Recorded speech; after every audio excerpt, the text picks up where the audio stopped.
بسم اللہ الرحمن الرحیم۔ انوار رمضان۔ افطاری کرانے کے فضائل۔ کسی روزہ دار کو افطاری کرانا بہت بڑی سعادت اور اجر و ثواب کا باعث ہے۔ احادیث طیبہ میں اس عمل کے بڑی کثرت سے فضائل نقل کیے گئے ہیں۔ نمبر 1، فرشتوں کا رحمت کی دعا کرنا۔ حضرت سلمان فارسی رضی اللہ عنہ نبی کریم صلی اللہ علیہ وسلم کا یہ ارشاد نقل فرماتے ہیں: من فطر صائما على طعام وشراب من حلال صلت عليه الملائكة في ساعات شهر رمضان وصلى عليه جبريل عليه السلام في ليلة القدر۔ جس نے کسی روزہ دار کو حلال رزق میں سے کھلا پلا کر افطار کرایا، اس پر فرشتے رمضان کی مبارک ساعات اوقات میں اور جبرائیل امین شب قدر میں رحمت نازل ہونے کی دعا کرتے ہیں۔ شعب الایمان 6162، طبرانی کبیر 6162۔ نمبر 2، حضرت جبرائیل امین کا شب قدر میں مصافحہ کرنا۔ حضرت سلمان فارسی رضی اللہ عنہ کی ایک روایت میں یہ الفاظ منقول ہیں: من فطر صائما فی رمضان من کسب حلال صلت علیہ الملائکۃ لیالی رمضان کلھا وصافحہ جبریل علیہ السلام لیلۃ القدر۔ جس نے کسی روزہ دار کو حلال کمائی میں سے کھلا پلا کر افطار کرایا، رمضان کی تمام راتوں میں فرشتے اس پر نزول رحمت کی دعا کرتے ہیں اور حضرت جبرائیل امین شب قدر میں اس سے مصافحہ کرتے ہیں۔ شعب الایمان 3669۔ نمبر 3، روزہ دار جیسا اجر و ثواب کا حاصل ہونا۔ حضرت زید بن خالد جہنی رضی اللہ عنہ فرماتے ہیں کہ نبی کریم صلی اللہ علیہ وسلم نے ارشاد فرمایا: من فطر صائما او جہز غازیا فلہ مثل اجری۔ جس نے کسی روزہ دار کو افطار کرایا یا کسی مجاہد کو اللہ کے راستے میں نکلنے کے لیے سامان دیا تو اس کے لیے اس روزہ دار اور مجاہد کی طرح روزہ رکھنے اور جہاد کرنے کے برابر اجر ہے۔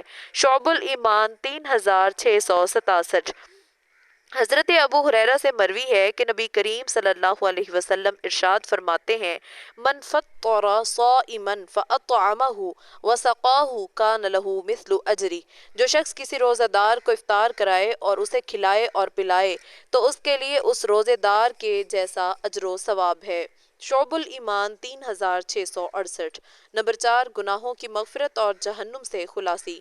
حضرت سلمان فارسی رضی اللہ عنہ کی وہ طویل حدیث جس میں نبی کریم صلی اللہ علیہ وسلم نے شعبان کی آخری تاریخ میں خطبہ دیا تھا، اس میں آپ صلی اللہ علیہ وسلم نے یہ بھی ارشاد فرمایا تھا: من فطر فیہ صائما کان لہ مغفرۃ لذنوبہ وعتق رقبتہ من النار وکان لہ مثل اجرہ من غیر ان ینقص من اجرہ شیء۔ جس نے اس مہینے میں کسی روزہ دار کو افطار کرایا تو یہ اس کے لیے گناہوں سے مغفرت اور اس کی گردن کے جہنم سے آزاد ہونے کا ذریعہ بن جائے گا، اور اس کے لیے روزہ دار کے ثواب میں کمی کیے بغیر روزہ دار کے ثواب کی طرح اجر ہوگا۔ شعب الایمان 3336۔ نمبر 5، حوض کوثر کا جام پلایا جائے گا۔ حضرت سلمان فارسی کی مذکورہ حدیث میں نبی کریم صلی اللہ علیہ وسلم کا یہ ارشاد بھی منقول ہے: ومن اشبع صائما سقاہ اللہ من حوض شربۃ لا یظمأ حتی یدخل الجنہ۔ جس نے کسی روزہ دار کو اچھی طرح افطار کرا کر سیر کر دیا، اللہ تعالیٰ اسے میرے حوض سے ایسا جام پلائیں گے کہ وہ کبھی پیاسا نہیں ہوگا یہاں تک کہ جنت میں داخل ہو جائے گا۔ شعب الایمان 3336۔ فائدہ: افطاری کرانے کے لیے ضروری نہیں کہ مکمل افطاری کا پرتکلف انتظام کیا جائے، بلکہ حدیث کے مطابق ایک کھجور، ایک پانی یا لسی یا شربت کا گھونٹ یا ایک روٹی کا ٹکڑا یا لقمہ کھلانے والے کو بھی افطاری کرانے کے تمام فضائل حاصل ہوں گے۔